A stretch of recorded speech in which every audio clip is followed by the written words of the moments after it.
Hey everybody, how you doing today? I appreciate you attending and choosing my class, my little lecture, so to speak, on leadership and the people that we look up to and we believe are good leaders. One thing I have noticed is a lot of the people that we look upon and that we're researching now are men. So I decided, I'm not a big feminist or anything, but I decided that I would actually do a woman. And I did Eva Peron. Now, some of you may have heard of Evita, seen the movie, the musical, or anything like that. I haven't because I didn't want to spoil it because, you know, Hollywood gussies everything up. But Eva Peron was a great leader. She had great leadership characteristics. She could move crowds. And she got the entire country of Argentina behind her. And she was just a phenomenal woman that did a lot of good for the country. And those effects are still felt today, decades later, after her passing. So, a little bit about Eva Peron. She was born Marie Eva Durante. She was born in 1919 in Argentina, and she grew up very poor. She had 3 siblings, and they all had the same father, but her mother and father were never married. Her father actually had another family in a different town. So, traveling for work and stuff, he sort of had 2 families, and unfortunately, Eva's was the minority one, or not the minority one, the illegitimate one, so to speak, and the one that wasn't legal in the eyes of everything else. He eventually passed away, and they were sort of shunned at the funeral, and that sort of made Eva upset and everything. Around the age of 15 or so, she moved to Buenos Aires. She wanted to be an actress. She had the looks, and she had the talent, she had the voice, she had the charisma, and she wanted to be an actress.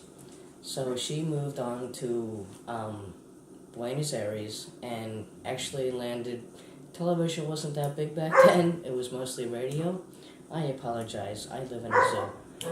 But she landed some jobs in radio, and she landed a big, huge role that put her on the map, where she would tell stories of famous women leaders and stuff, and she would be the voice on the radio. Eventually, an earthquake hit Buenos Aires, and it brought the military in, and that's where Eva Peron actually met her husband, Juan Peron. And he was a high military ranking, and he was there on a humanitarian mission. She was there to help entertain and keep everybody happy and sort of get through the earthquake together. And they met, and basically everything changed for them. They fell drastically in love and were married within a year. He was a colonel at that time. It was about 1945-ish. And within a year, Juan Peron was elected president, and that made Eva Peron the First Lady of Argentina, which was miraculous. Because of the way she was brought up, and because of everything she went through, she was an inspiration and a motivator. She was brought up poor, she was brought up illegitimate, but yet she had the ability to energize the people for change. She wanted to motivate the people to reach higher goals than they thought were ever possible, which is an inspiration and a motivator supposed to do. She was also raised poor, and she used that, and illegitimate, and she used that she never got her down, and she pushed and pushed and pushed because she lived through the hardships of being poor, of being illegitimate, and she rose all above that and was the First Lady of Argentina. So if she could do it, anyone can do it, and she championed for the people, and she worked hard. Eva was a status. She used the First Lady position in her pursuits and was very successful using that platform to lobby what she wanted and what she wanted to achieve. The status she had was very influential to begin with. The people could relate to her because they were sort of going through a depression. It was sort of the end of the depression, and she sort of brought them out of it. But she rallied for the poor, for the working class, and for women's rights.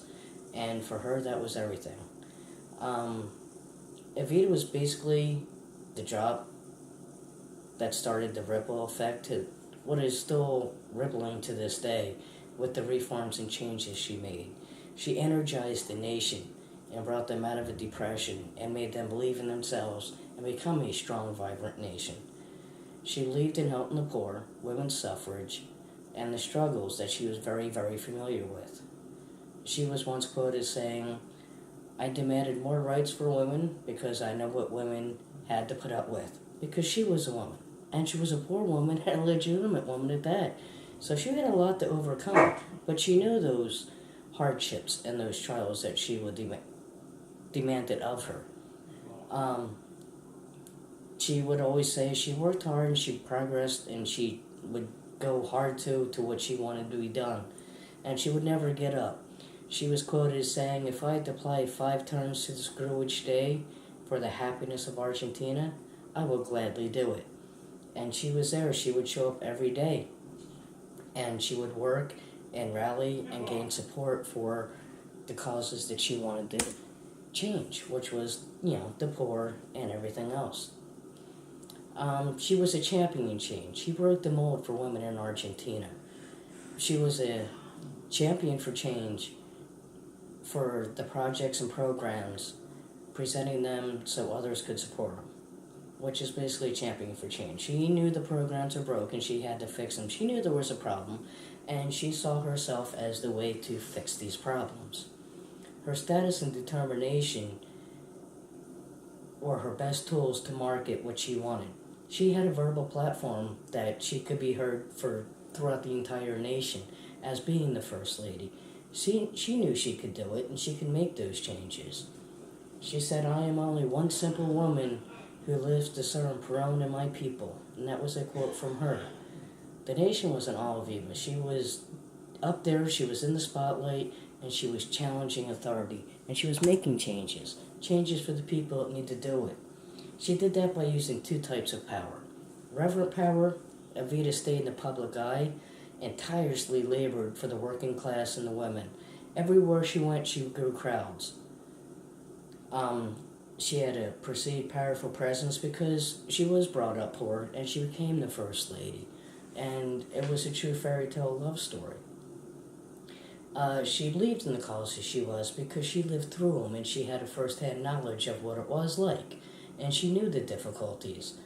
So the belief in it aided the world, or Argentina, to trust in her and believe in her because she had been there. She was adored by the nation. She's still adored to this day. She was accomplish-oriented. Everything she set out to do had steps to do it, and she would make progress and meet with the people and keep them updated and keep speaking. The prestige of her official status helped, but her charming and her ability to communicate effectively with people really put her up over the edge. And I believe her upbringing was her foundation for change. Her success as an effective leader, she was always about change for the poor and for the women and for the working class in her speeches. And she would promote love, unity, helping each other out, charity for the poor, help the poor out if you have it. Thousands of people, when she was going to be at a speaking engagement or visiting anywhere, thousands and thousands of people would come and see her. There were hundreds of people when she was working 8 hours a day in the office would come to see her just to get help and aid and checks or food or something for their family to help out. She tirelessly worked. She never gave up. And she basically followed the 8 rules of Cotter for Cotter's 8 rules to change. And she maintained the urgency throughout, though. And she reiterated it with short goals that were measured, and people were successful in responding, and her momentum just grew and grew and grew and grew. She basically went from telling people what she wanted to do to having the people participate. And the people realized she was delivering on her words. Life was getting better. Things were better for the poor. Life as they knew it was getting a lot better. The nation trusted in her. The woman that changed Argentina, She gains women's rights for the people. She established a 40-hour work week for the workers. The programs to aid the poor and what she did for the workers are still used today. It changed society forever. She wanted peace and prosperity, and overall, she was a hard character, and she believed in what she was doing, and she gave it her all, and she never gave up, and she did it all in 33 short years before her passing. But Eva Peron still lives to this day in the words of wisdom that she had and the change in politics and leadership that she brought to the world. Thank y'all for coming. I appreciate it. Y'all have a great day. Thanks.